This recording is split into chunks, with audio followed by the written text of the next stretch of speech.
जो सब कह रहे थे उनकी भी लॉन्चिंग दोबारा से की गई, तो वो नई नून लीग आप क्या देख रही हैं?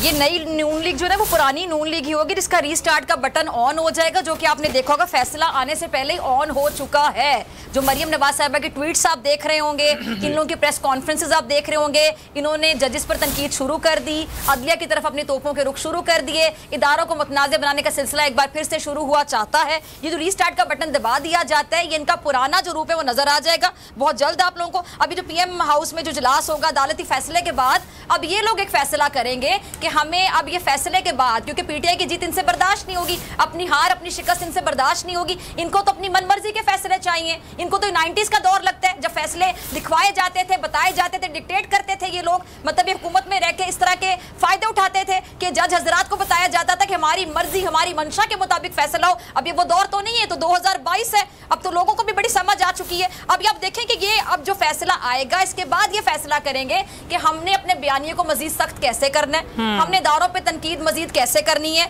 हमने इन पर चढ़ाई कैसे करनी है। तो ये इनका नया बयानिया नहीं होगा, इनका जो पुराना बयानिया है उसका रीस्टार्ट होगा। और आपको पता है कि मेरे से बच्चा जानता है कि जब उस बयानिया का रीस्टार्ट होता है